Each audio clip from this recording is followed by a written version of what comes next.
नमस्कार मित्रांनो, स्वागत आहे तुमचं आपल्या ज्ञान अनुभव या यूट्यूब चॅनलवर. आज आपण एक असा प्रश्न विचारणार आहोत जो हजारो वर्षांपासून विद्वान, तत्वज्ञ आणि शास्त्रज्ञांना अचंबित करत आला आहे.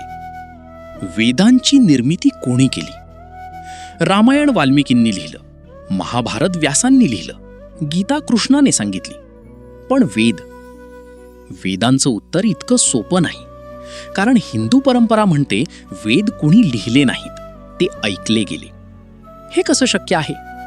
आज आपण हिंदू परंपरा, आधुनिक भाषाशास्त्र, पुरातत्वशास्त्र आणि जागतिक विद्वानांच्या मतांसह या प्रश्नाचं उत्तर शोधणार आहोत.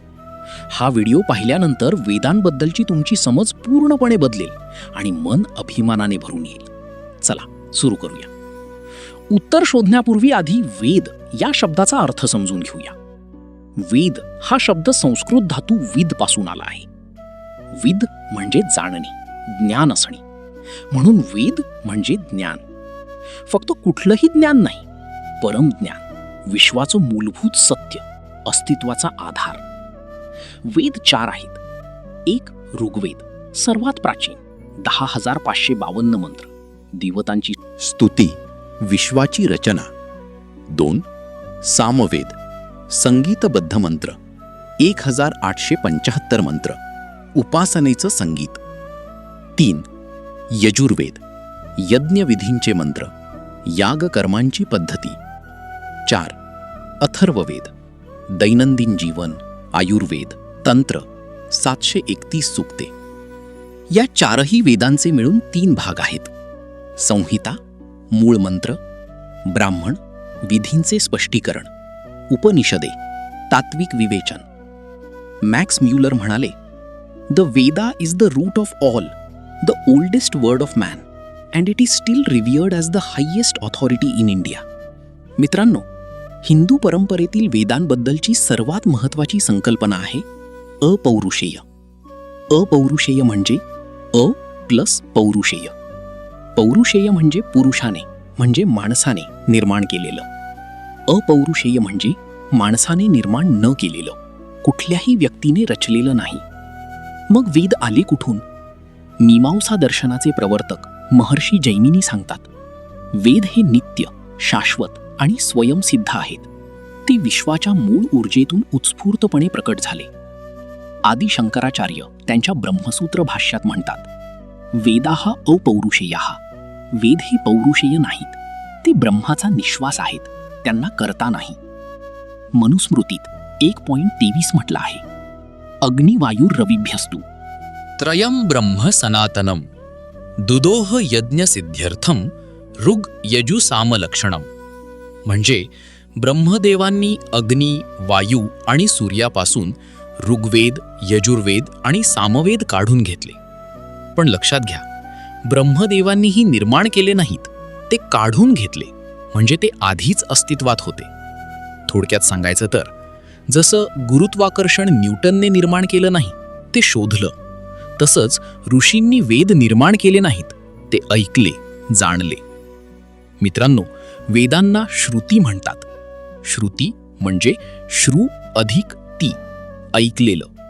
म्हणजे ऋषींनी वेदमंत्र ऐकले, गहन ध्यानावस्थेत, समाधी अवस्थेत, विश्वाच्या मूळ स्पंदनातून हे मंत्र त्यांच्यापर्यंत पोहोचले. म्हणून ऋषींना मंत्रद्रष्टे म्हणतात. मंत्र पाहणारे, रचणारे नव्हे. प्रमुख वैदिक ऋषी आणि त्यांचं योगदान. 1 सप्तर्षी, 7 महान ऋषी. वसिष्ठ, विश्वामित्र, अत्री, भारद्वाज, गौतम, जमदग्नी, कश्यप. या 7 ऋषींना ऋग्वेदाचे प्रमुख मंत्रद्रष्टे मानलं जातं. प्रत्येक ऋषीने विशिष्ट मंडलातील मंत्र पाहिले. वसिष्ठ ऋग्वेद सप्तम मंडल, विश्वामित्र तृतीय मंडल, गायत्री मंत्राचे द्रष्टे, भारद्वाज षष्ठ मंडल, अत्री पंचम मंडल. 2 महर्षी अगस्त्य, दक्षिण भारतात वैदिक ज्ञान नेणारे, अनेक ऋग्वेद सूक्तांचे द्रष्टे, तमिळ साहित्याचेही जनक. 3 ऋषी याज्ञवल्क्य, शुक्ल यजुर्वेदाचे प्रमुख द्रष्टे, बृहदारण्यक उपनिषदाचे प्रवक्ते. अहम ब्रह्मास्मी हे महावाक्य याज्ञवल्क्यांचंच. 4 ऋषी पिप्पलाद, शौनक, आंगिरस. अथर्व वेदाचे प्रमुख द्रष्टे. 5. ऋषी वामदेव, मेधातिथी, कण्व. ऋग्वेदाच्या विविध सूक्तांचे द्रष्टे. महत्वाची गोष्ट, महिला ऋषी. मित्रांनो, हे ऐकून तुम्हाला अभिमान वाटेल. वेदांमध्ये महिला ऋषींनीही मंत्र पाहिले आहेत. घोषा, लोपामुद्रा, विश्ववारा, अपाला, इंद्राणी या महिला ऋषींचे मंत्र ऋग्वेदात आहेत. लोपामुद्रा ऋषी अगस्त्यांच्या पत्नी. ऋग्वेद 1.179च्या द्रष्ट्या, म्हणजे हजारो वर्षांपूर्वी या भूमीत स्त्री पुरुष समान अधिकाराने ज्ञान साधना करत होते. मित्रांनो, आता एक अत्यंत महत्वाची व्यक्ती, महर्षी कृष्णद्वैपायन व्यास, जे वेदव्यास म्हणून ओळखले जातात. व्यास म्हणजे विभाजन करणारा, संकलन करणारा. वेदव्यासांनी अनंत विखुरलेल्या वैदिक मंत्रांचं व्यवस्थित 4 भागांत संकलन केलं. महाभारत आदिपर्व मध्ये सांगितलं आहे, द्वापरी विष्णुर्व्यासरूपी महामुनिही वेदमेकं स बहुधा कुरुते जगतो हिताय. म्हणजे प्रत्येक द्वापर युगात विष्णू व्यासरूपाने अवतरतात आणि एक असलेल्या वेदाचे जगाच्या हितासाठी अनेक भाग करतात. व्यासांनी केलेलं कार्य अनेक ऋषींकडून मंत्र एकत्र केले. ऋग्वेद पैल ऋषींना दिला, सामवेद जैमिनी ऋषींना दिला, यजुर्वेद वैशंपायन ऋषींना दिला, अथर्ववेद सुमंतू ऋषींना दिला. हे ईसापूर्व 3100च्या आसपास महाभारत काळात म्हणजे कलियुगाच्या प्रारंभी झालं. महत्वाची गोष्ट, व्यासांनी वेद रचले नाहीत, ते आधीच अस्तित्वात होते. व्यासांनी व्यवस्था केली, संकलन केलं, लिखित स्वरूप दिलं. जसं एखाद्या महान ग्रंथपालाने विखुरलेल्या हस्तलिखितांना एकत्र करून सुव्यवस्थित ग्रंथालय बनवावं, तसं व्यासांनी केलं. म्हणूनच व्यास पौर्णिमा, गुरुपौर्णिमा या महान ऋषीच्या स्मरणार्थ साजरी केली जाते. मित्रांनो, आता एक थक्क करणारी गोष्ट सांगतो. वेद हजारो वर्षे लिहिले गेले नाहीत, ते केवळ तोंडाने पाठ केले आणि पुढे दिले गेले. हे कसं शक्य आहे? श्रुती परंपरा, ऐकणे आणि पाठ करणे. गुरु शिष्याला मंत्र म्हणून दाखवायचा, शिष्य तो हजारो वेळा म्हणायचा. अचूक उच्चारण, अचूक स्वर, अचूक मात्रा, सगळं तंतोतंत.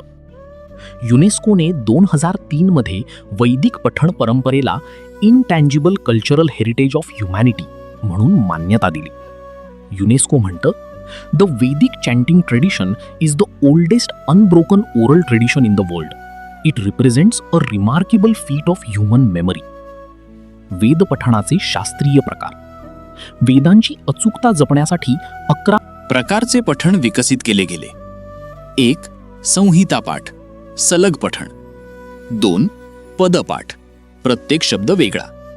3. क्रमपाठ, 1 2 2 3 3 4 असं जोड्यांनी. 4. जटापाठ, 1 2 2 1 1 1 2 असं विणत. 5. घनपाठ, सर्वात कठीण, 1 2 2 1 1 1 2 1 1 2 3 4 2 1 1 1 2 3. घनपाठ इतका गुंतागुंतीचा आहे की त्यात एकही शब्द बदलणं किंवा एक अक्षर चुकणंही शक्य नाही.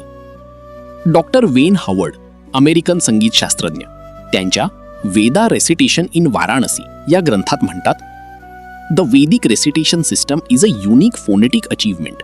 It has preserved the exact sounds of the original mantras for thousands of years.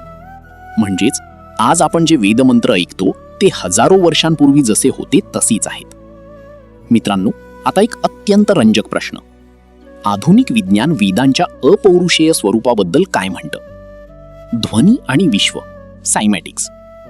आधुनिक सायमॅटिक्स, ध्वनिशास्त्र, सिद्ध करतं की विशिष्ट ध्वनींमुळे विशिष्ट भौमितिक आकार निर्माण होतात. वेदांचा मूळ आधार आहे नादब्रह्म. विश्व ध्वनीतून निर्माण झालं.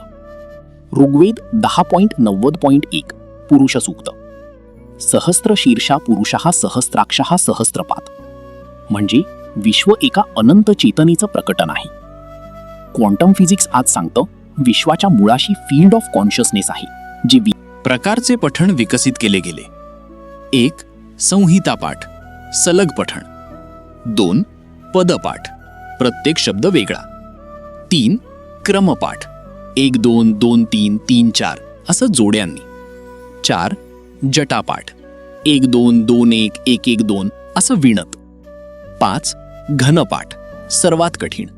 1 2 2 1 1 1 2 1 1 2 3 4 2 1 1 1 2 3. घनपाठ इतका गुंतागुंतीचा आहे की त्यात एकही शब्द बदलणं किंवा एक अक्षर चुकणंही शक्य नाही. डॉक्टर वेन हॉवर्ड, अमेरिकन संगीतशास्त्रज्ञ, त्यांच्या वेदा रेसिटेशन इन वाराणसी या ग्रंथात म्हणतात, the Vedic recitation system is a unique phonetic achievement. It has preserved the exact sounds of the original mantras for thousands of years. म्हणजेच आज आपण जे वेदमंत्र ऐकतो ते हजारो वर्षांपूर्वी जसे होते तसेच आहेत. मित्रांनो, आता एक अत्यंत रंजक प्रश्न. आधुनिक विज्ञान वेदांच्या अपौरुषेय स्वरूपाबद्दल काय म्हणतं? ध्वनी आणि विश्व, सायमॅटिक्स.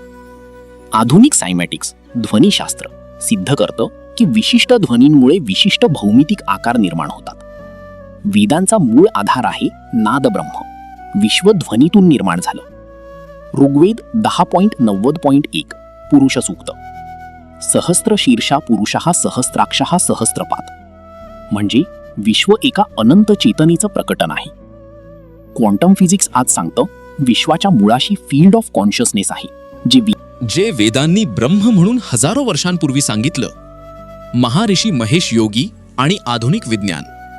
महर्षी महेश योगी यांनी वेदांचं आधुनिक विज्ञानाशी जोडलेलं विवेचन हार्वर्ड, MIT सारख्या संस्थांमध्ये मांडलं. The Veda is the constitution of the universe, the self referral dynamics of consciousness that are the basis of natural law. Physicist doctor John Hagelin, Harvard PhD, म्हणतात, The ancient Vedic understanding of natural law is perfectly consistent with the most advanced unified field theories in modern physics. भाषाशास्त्रीय पुरावा. MITचे भाषाशास्त्रज्ञ Noam Chomsky यांनी सांगितलं, universal grammar म्हणजे सर्व भाषांमागे एक मूळ व्याकरण आहे. हेच तत्व पाणिनींनी ईसापूर्व 500 मध्ये अष्टाध्यायीत मांडलं होतं. चॉम्स्की म्हणाले, Panini's grammar is one of the greatest monuments of human intelligence. म्हणजे वेदांची भाषाच इतकी प्रगत होती की आधुनिक विज्ञान तिच्यापर्यंत हजारो वर्षांनंतर पोहोचलं. मित्रांनो, वेदांबद्दल जगातील महान विद्वानांनी काय म्हटलं आहे ते पाहूया. 1. मॅक्स म्युलर, जर्मन संस्कृत विद्वान. वेदांचं इंग्रजीत भाषांतर करणारे पहिले पाश्चात्य विद्वान. त्यांनी Sacred Books of the East ही 50 खंडांची ग्रंथमाला संपादित केली. The Rigveda is the most ancient book in the library of mankind. It contains layers of thought which no other book in the world can show. 2. Henry David Thoreau, American तत्वज्ञ. Whenever I have read any part of the Vedas, I have felt that some unearthly and unknown light illumined me. In the great teaching of the Vedas, there is no touch of sectarianism. 3. Arthur Schopenhauer, German तत्वज्ञ. The Vedas are the most rewarding and the most elevating book which can be possible in the world. In the whole world there is no study so beneficial as that of the Upanishads. 4. Ralph Waldo Emerson, American कवी. त्यांच्या कवितांवर उपनिषदांचा खोल प्रभाव होता. ते म्हणाले, I owed a magnificent day to the Bhagavad Gita. It was the first of books. It was as if an empire spoke to us. Nothing small or unworthy, but large, serene, consistent, the voice of an old intelligence. 5. जे Robert ऑपनहायमर, अणुशास्त्रज्ञ. पहिल्या अणुस्फोटानंतर गीतेचा श्लोक म्हणणाऱ्या ऑपनहायमर यांनी प्रिन्स्टनमध्ये म्हटलं, access to the Vedas is the greatest privilege this century may claim over all previous centuries. 6. Erwin Schrödinger, quantum फिजिक्सचे जनक. श्रॉडिंगर्स कॅटच्या संकल्पनेसाठी प्रसिद्ध असलेले हे भौतिक शास्त्रज्ञ त्यांनी उपनिषदांच्या आत्मा ब्रह्म एकता या तत्वापासून प्रेरणा घेतली. The plurality that we perceive is only an appearance. This is the doctrine of the Upanishads. 7. Werner Heisenberg, uncertainty प्रिन्सिपलचे जनक. After the conversations about Indian philosophy, some of the ideas that had seemed so crazy suddenly made much more sense. म्हणजे quantum फिजिक्सच्या मूलभूत संकल्पना उपनिषदांमध्ये आधीच होत्या. तर मित्रांनो, आज आपण पाहिलं वेद अपौरुषेय आहेत, कुठल्याही व्यक्तीने रचलेले नाहीत. ऋषी हे मंत्रद्रष्टे होते. गहन ध्यानात त्यांनी वेदमंत्र ऐकले. सप्तर्षींपासून महिला ऋषींपर्यंत अनेकांनी वेदज्ञान प्राप्त केलं. महर्षी व्यासांनी इसवी सन पूर्व 3100 मध्ये वेदांचं 4 भागांत संकलन केलं. श्रुती परंपरेने हजारो वर्षे लिखाणाशिवाय वेद अचूकपणे जपले. श्रोडिंगर, हायझेनबर्ग, ऑपनहायमर सारख्या जागतिक शास्त्रज्ञांनी वेदांचं आधुनिक विज्ञानाशी साम्य मान्य केलं. सर्वात महत्वाचं उत्तर: वेदांची निर्मिती कोणी केली नाही. वेद अनादी आहेत. ऋषींनी ते जाणले, ऐकले, अनुभवले. व्यासांनी ते संकलित केले आणि श्रुती परंपरेने ते हजारो वर्षे जपले. ऋग्वेदातील एक अद्भुत श्लोक: रुचो अक्षरे परमी व्योमन यस्मिन् देवा अधिविश्वे निषेदू यस्तन्न वेद किम रुचा करिष्यति ये इत्तद्विदुस्त इमे समासते. ऋग्वेद 1.164.39. म्हणजे वेदमंत्र परमाकाशात अक्षर स्वरूपात विराजमान आहेत. जोही जाणत नाही त्याला ऋचांनी काय करायचं? जो जाणतो तोच खरा समर्थ. मित्रांनो, हे ज्ञान आपल्याकडे आहे. या ज्ञानाचा आपण वारसदार आहोत. ही वारसत्व जपा, पुढे न्या आणि अभिमानाने सांगा, आम्ही वेदांचे वंशज आहोत. जर हा व्हिडिओ तुम्हाला आवडला असेल तर लाईक करा, शेअर करा आणि ज्ञान अनुभव या यूट्यूब चॅनलला सबस्क्राईब करायला विसरू नका. तुमच्या मनात काही प्रश्न असतील किंवा तुम्हाला हिंदू धर्माबद्दल कोणता प्रश्न सर्वात जास्त उत्सुकता निर्माण करतो किंवा नवीन विषय सुचवण्याकरता कमेंटमध्ये नक्की लिहा. मी प्रत्येक कमेंटला उत्तर देण्याचा प्रांजल प्रयत्न करेन. भेटूया पुन्हा नवीन प्रश्नासह, नवीन व्हिडिओसह. तोपर्यंत जय महाराष्ट्र, जय हिंद.